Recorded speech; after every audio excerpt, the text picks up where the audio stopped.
The needle pierced bone with the whisper of destiny being rewritten.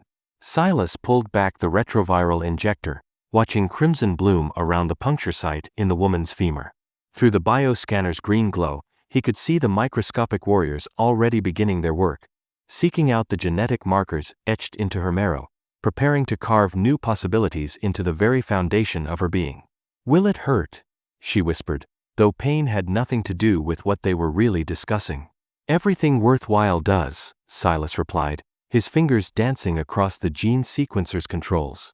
On the screen above them, her current genetic display flickered, a constellation of amber lines and silver dots that spelled out Waste Management Technician, Sublevel 7, genetic line terminated. Soon, those condemning words would change. Soon, she would be free.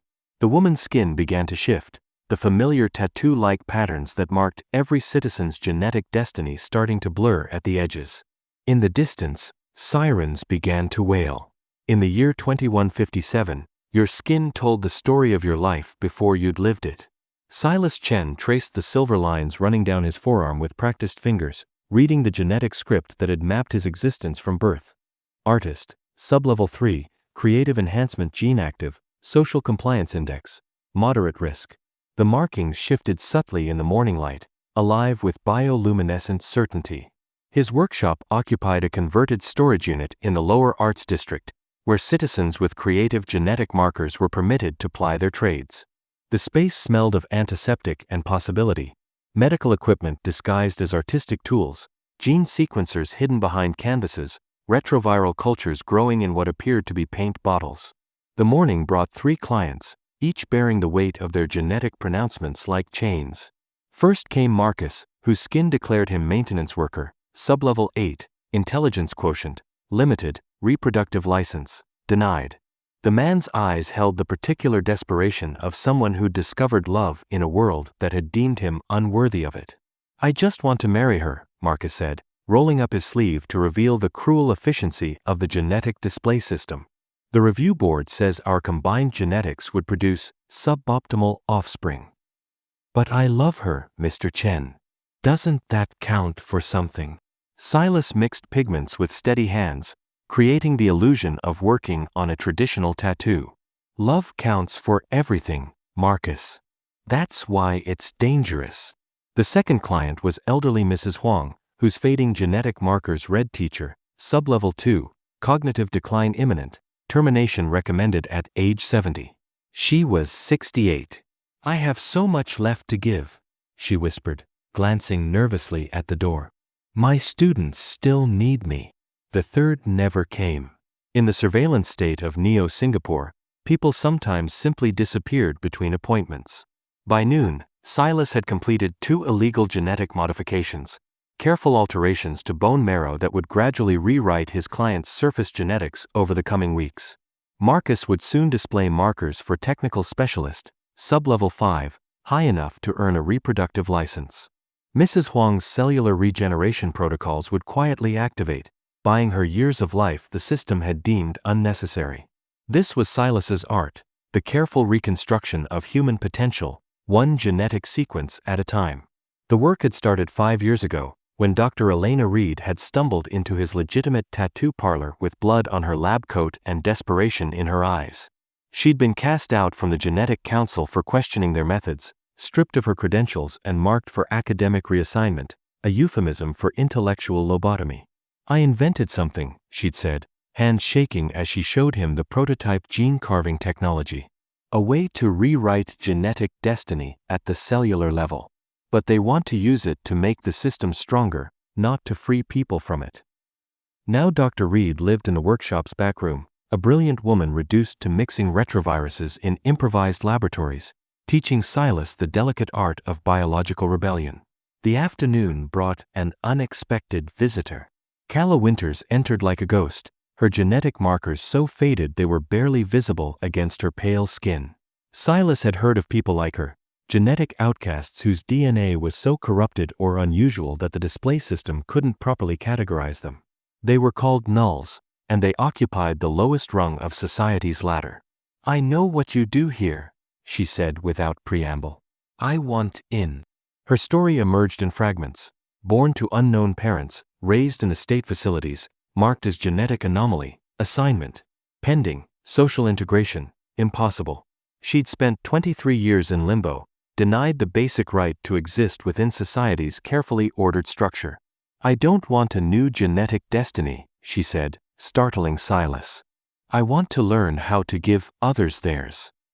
3 weeks after Kala joined them, everything changed. The commission came through encrypted channels, as they all did. But this one was different. The client was Dr. Lydia Voss, a name that made even the underground whisper. Dr. Voss had been the Genetic Council's rising star, a brilliant researcher whose work on cognitive enhancement had shaped a generation. Then she'd published a paper questioning the ethical foundations of genetic determinism, arguing that consciousness and creativity couldn't be reduced to mere genetic equations. The council had responded swiftly. Dr. Voss's genetic markers were altered overnight, her brilliant mind reclassified as intellectually aberrant, assignment, manual labor, cognitive suppression recommended. She became a cautionary tale, a reminder of what happened when even the privileged questioned the system. Now she sat in Silas's workshop, her once confident bearing reduced to nervous glances at the door. "They're coming for me," she said.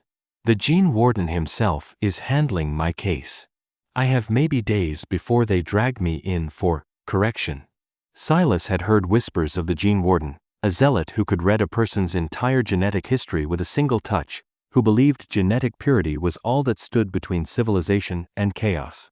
No one knew his real name. He was simply the system's most devoted enforcer. "I need a complete rewrite," Dr. Voss continued. "New identity, new genetic baseline, new life. I know it's dangerous, but—" "It's not dangerous," Dr. Reed interrupted from the corner where she'd been monitoring viral cultures. "It's suicide. A complete genetic rewrite at the cellular level? The process could kill you." "The alternative is worse than death," Dr. Voss replied. "They want to turn me into a mindless drone, a living example of what happens to dissidents. I won't let them." Silas studied the woman's determined face, seeing in her the same desperate hope he'd witnessed in hundreds of clients. But this was different. Dr. Voss wasn't just another citizen seeking a small adjustment to their predetermined fate.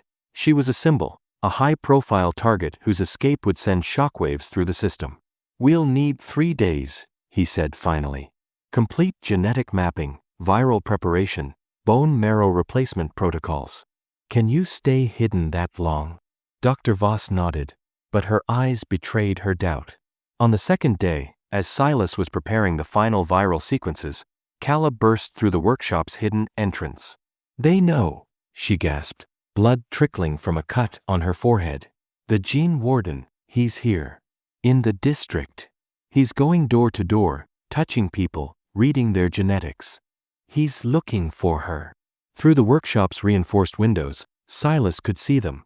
Enforcement officers in their distinctive white uniforms, moving methodically through the artist's quarter. Leading them was a tall figure in a silver coat, his face hidden behind a biomask that constantly analyzed the air for genetic traces. The Gene Warden had found them. "Back exit," Dr. Reed said, already destroying evidence with practiced efficiency. "We planned for this." But as they moved toward the rear of the workshop, the building's lights flickered and died. Emergency power bathed everything in red, and a voice echoed through the complex's communication system. Dr. Lydia Voss. The voice was cultured, patient, terrifying in its certainty. "I know you're here.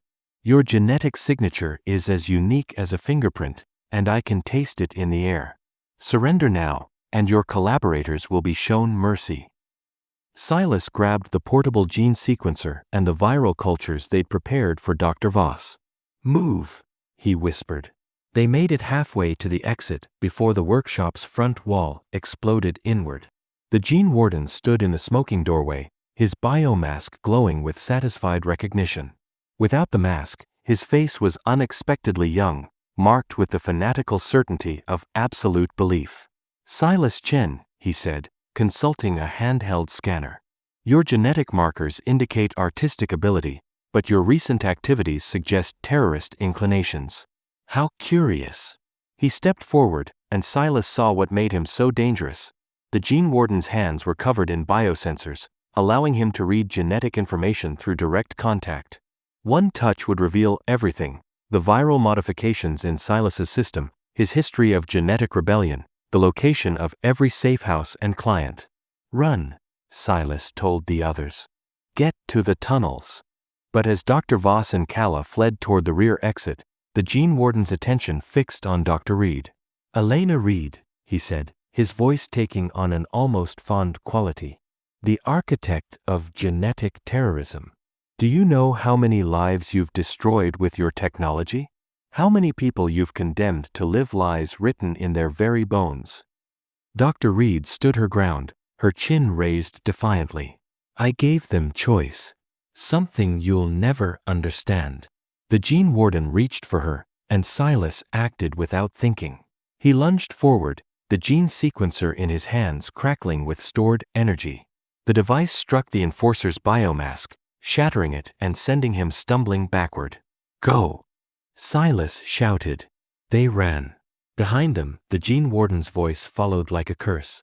"You cannot escape what you are, Mr. Chen. Your genetics don't lie, even when you do." The maintenance tunnels beneath Neo-Singapore were a world forgotten by the genetic revolution above.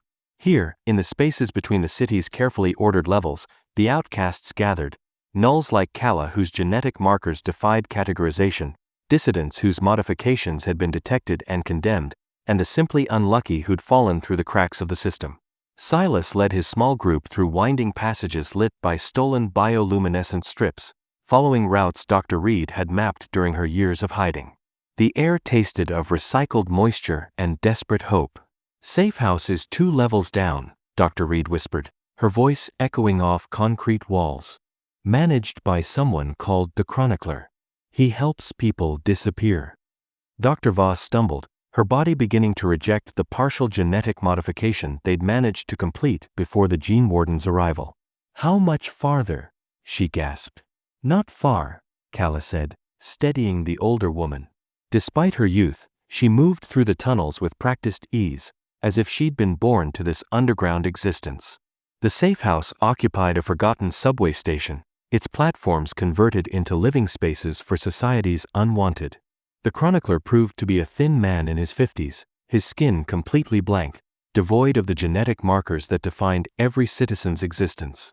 "Genetic burnout," he explained, noticing their stares. "Too many modifications, too much viral intervention. Eventually, the display system just gave up trying to categorize me." He smiled grimly. Freedom, of a sort. The chronicler's domain was impressive, a network of tunnels and chambers that housed nearly 300 genetic refugees. Here, people lived by skill and necessity rather than genetic predetermination.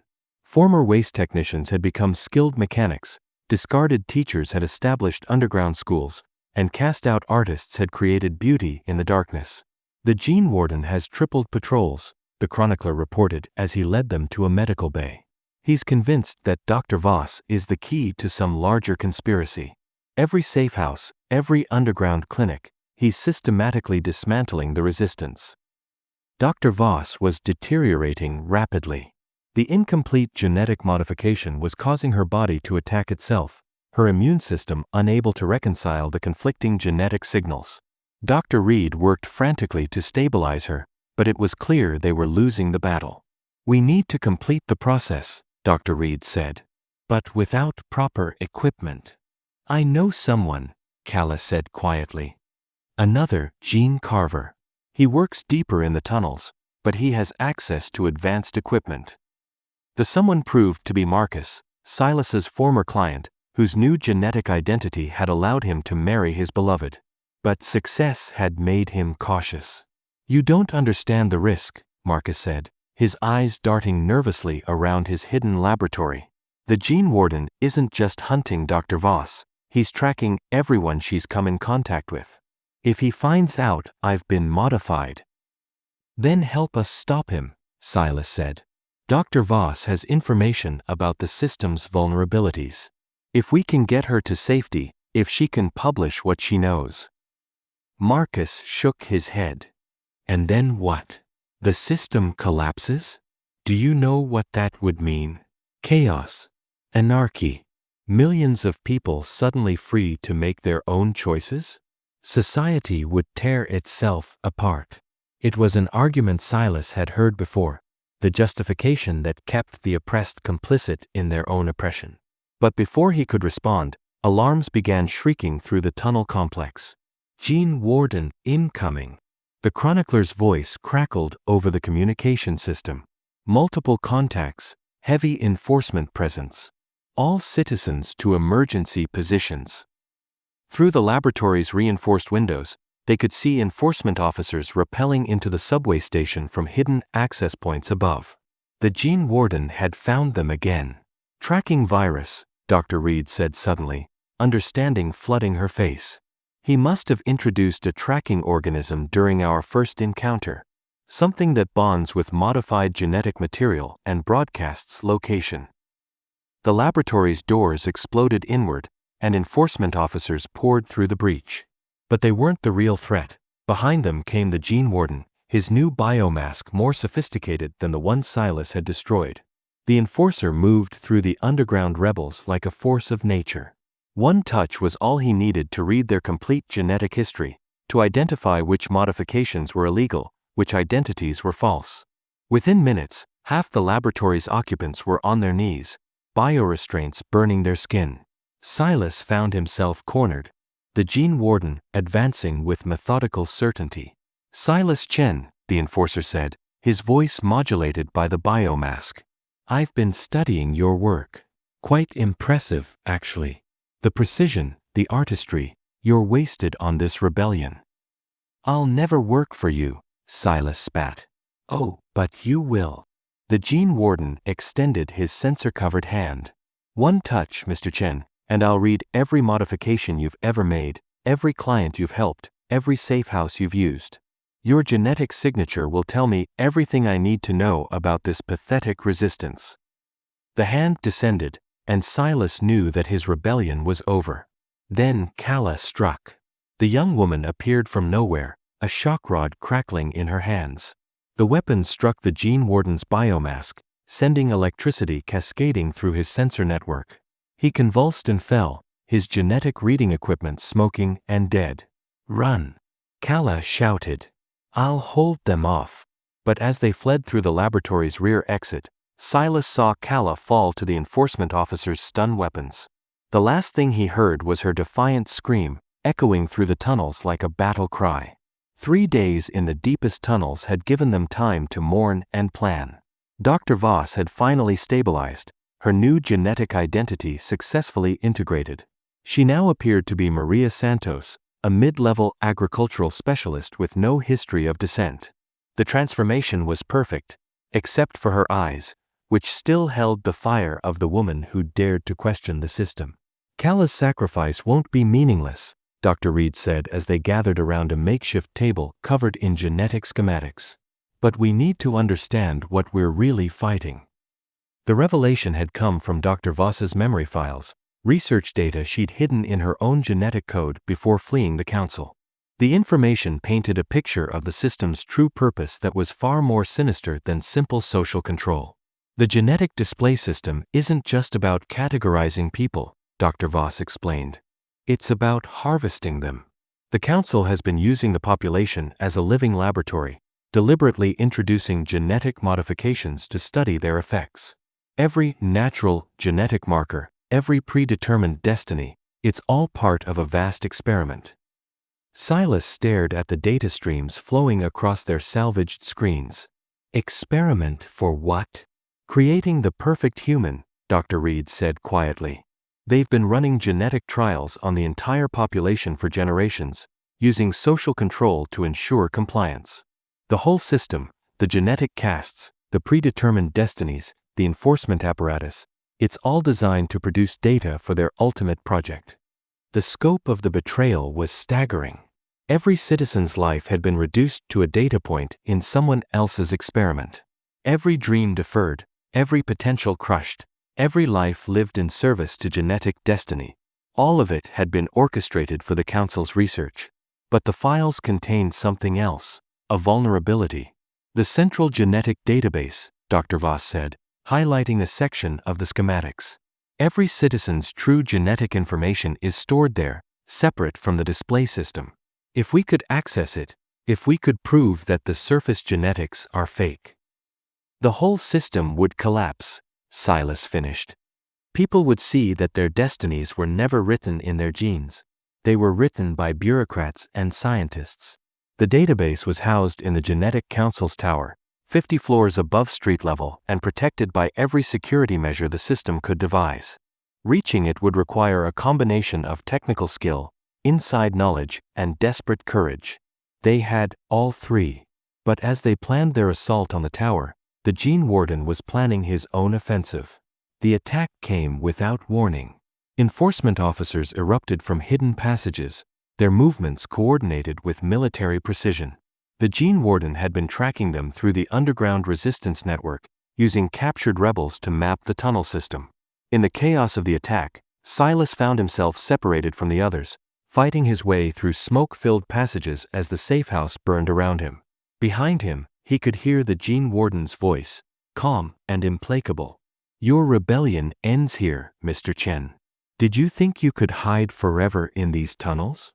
Did you think your pathetic modifications could protect you from the truth written in your bones?" Silas reached a junction in the tunnels and stopped, realizing he was trapped. Behind him lay the Gene Warden and his forces. Ahead, the passage led only to deeper darkness. "You want to know the real truth?" The Gene Warden's voice echoed from the shadows. "Your genetic modifications, they're not freeing people. They're damning them. Every time you alter someone's genetic destiny, you're introducing chaos into a perfect system. You're turning order into entropy, predictability into madness." The enforcer stepped into the light, his biomask gleaming like a silver skull.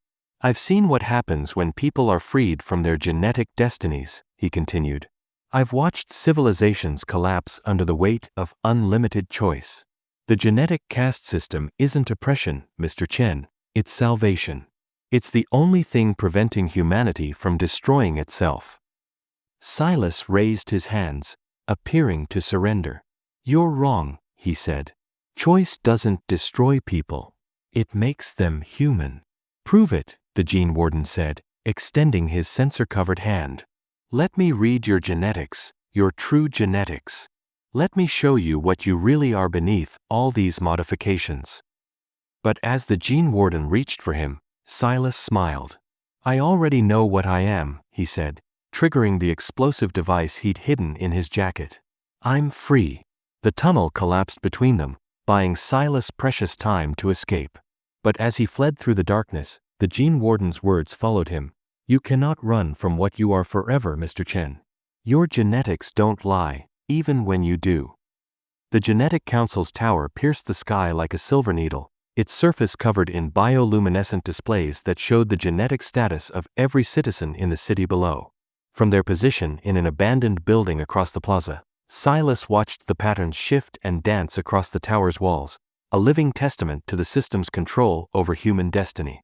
Somewhere in those displays was his own genetic signature, marked now as a terrorist and fugitive. 73 floors, Dr. Reed said, studying the building schematics they'd salvaged from her old research files. "The central database is on floor 68, surrounded by automated security systems and genetic scanners. If we trigger any of them..." "Game over," Dr. Voss finished. She looked different now, her new genetic identity having settled into her features. But her eyes still burned with the fire of rebellion. "The entire building will lock down, and we'll be trapped inside with the Gene Warden and half the enforcement division." They'd been planning for 3 days, ever since escaping the tunnel complex. The resistance network was shattered, the safe houses compromised, and the Gene Warden's forces were closing in on all fronts. This assault on the tower was their last chance, not just to free themselves, but to expose the truth that would free everyone. "The service elevators run on a separate system," Marcus said. He'd joined them after his laboratory was destroyed, his wife evacuated to safety beyond the city limits. "I can get us to floor 60, but after that..." "After that, we improvise," Silas said. The plan was elegant in its simplicity. Dr. Reed would use her old council access codes to enter the building's lower levels. Dr. Voss, with her new genetic identity, would pass any casual scans. Marcus would handle the technical systems, while Silas would carry the viral payload that would upload the true genetic records to the city's communication network. It was a suicide mission, and they all knew it. "There's something else," Dr. Voss said as they made their final preparations. "The Gene Warden, his real name is Dr. Alexander Kane. He was my student once. Brilliant, dedicated, but he became obsessed with genetic purity after his family died in the Bangalore plague outbreak." She paused, her expression troubled. "He blames genetic modification for the plague, says it weakened the population's natural immunity. In his mind, he's not enforcing oppression. He's preventing extinction. Doesn't change what he's done," Dr. Reed said grimly. "Doesn't change what he's taken from people." "No," Dr. Voss agreed. "But it means he'll never stop hunting us. Even if we succeed tonight, even if we expose the truth, he'll keep coming. He believes genetic purity is humanity's only salvation, and he'll die before he lets us prove him wrong." As they prepared to leave their hiding place, Silas found himself thinking about Kala, about her courage, her determination to help others even when the system had declared her worthless. She'd died believing that people deserved the right to choose their own destinies, to write their own stories in defiance of genetic predetermination. "For Kala," he whispered, checking the viral payload one final time. "For everyone," Dr. Voss replied. They moved through the city's lower levels like ghosts, avoiding the major thoroughfares where genetic scanners operated continuously. The plan called for them to enter the tower through the maintenance levels, where Dr. Reed's old access codes still functioned. The tower's base was a maze of service corridors and utility rooms, designed to be invisible to the citizens whose lives were controlled from the floors above. Here, automated systems hummed with the constant work of maintaining the genetic surveillance network that kept society ordered and predictable. "Elevators this way," Marcus whispered, leading them through a corridor lined with data cables. But as they approached the service elevator, alarms began to sound throughout the building. "Genetic anomaly detected," an automated voice announced. "Building lockdown initiated. All personnel report to designated security positions." Through the corridor's reinforced windows, they could see enforcement officers taking positions throughout the plaza outside. The Gene Warden had anticipated their move. "He's been watching us," Dr. Reed said. "Probably since we escaped the tunnels." "Then we stick to the plan," Silas said. "We're already committed." The elevator climbed through the tower's heart with agonizing slowness, each floor bringing them closer to their goal and deeper into enemy territory. Floor 40, the genetic research labs where Dr. Voss had once worked, now dark and abandoned. Floor 50, the Enforcement Division's headquarters, its corridors patrolled by officers whose genetic markers proclaimed their loyalty to the system. Floor 60, where the service elevator stopped, its systems locked down by security protocols. "From here, we take the stairs," Marcus said, overriding the elevator's emergency systems with practiced skill. The stairwell was a concrete and steel canyon that echoed with their footsteps. Above them, 8 more floors to the central database. 8 more floors to the truth that would set humanity free. They made it to floor 65 before the Gene Warden found them. "Dr. Lydia Voss," his voice echoed down the stairwell from above. "Maria Santos, according to your current genetic display. But I know who you really are. I can smell the truth on you, the lie you've written into your very bones." The enforcer stood on the landing above them, flanked by a dozen officers in white uniforms. His biomask had been upgraded again, its sensors so sensitive they could probably detect genetic modifications through the building's filtration systems. "Hello, Alexander," Dr. Voss said, stepping forward. "You always were too clever for your own good." "Not clever enough to save my family," the Gene Warden replied. "Not clever enough to prevent the genetic chaos that killed them, but clever enough to stop you from spreading that chaos further."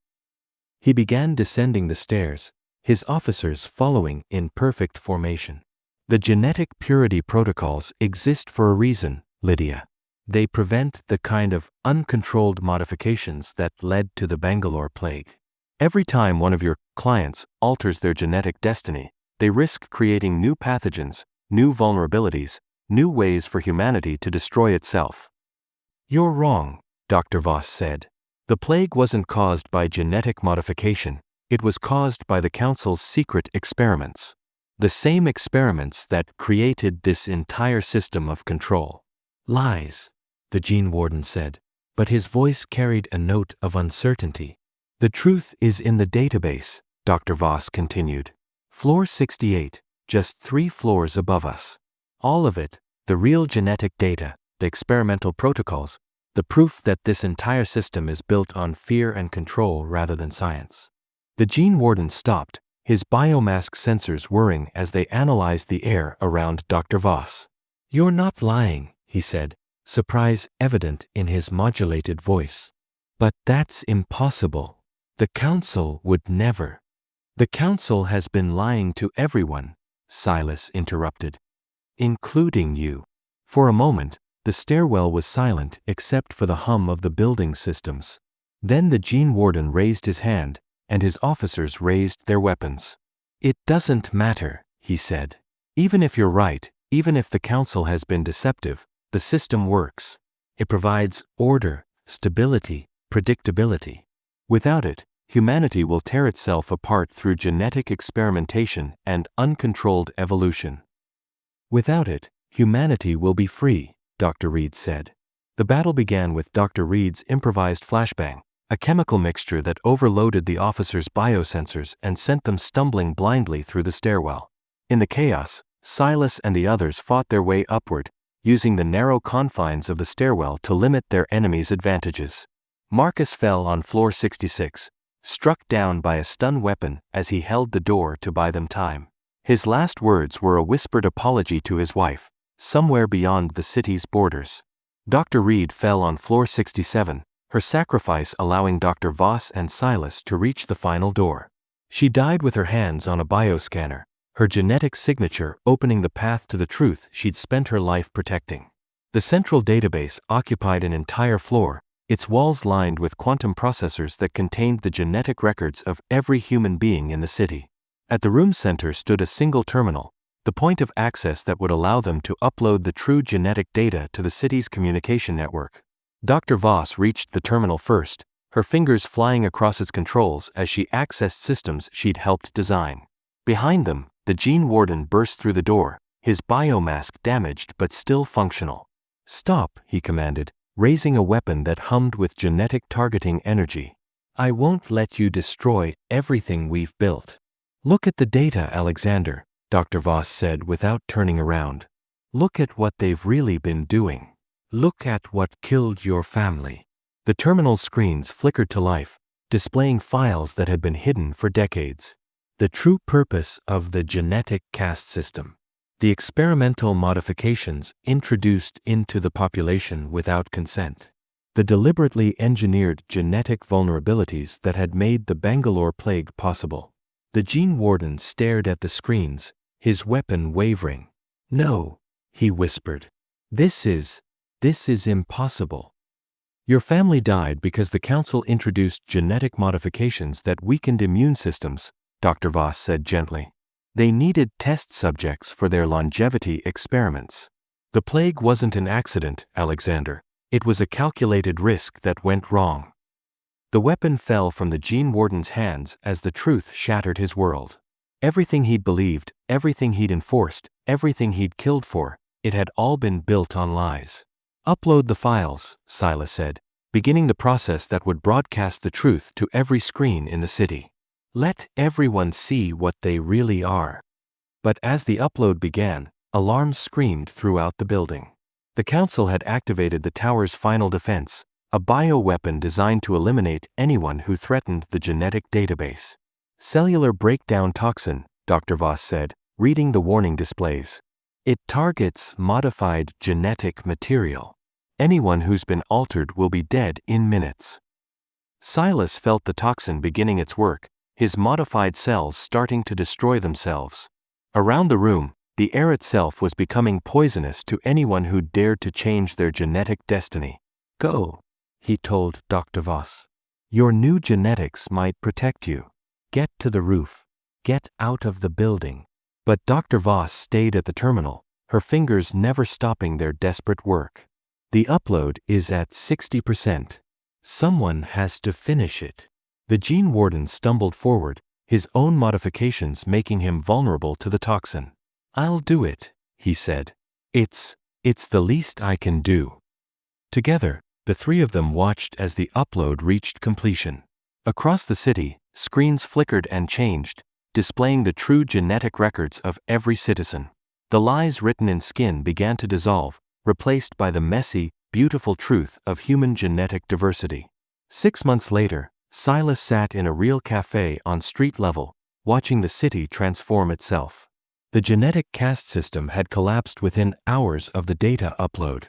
Citizens had poured into the streets, reading their true genetic information for the first time, discovering that their predetermined destinies had been nothing more than sophisticated lies.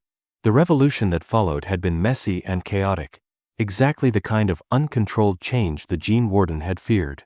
But it had also been beautiful.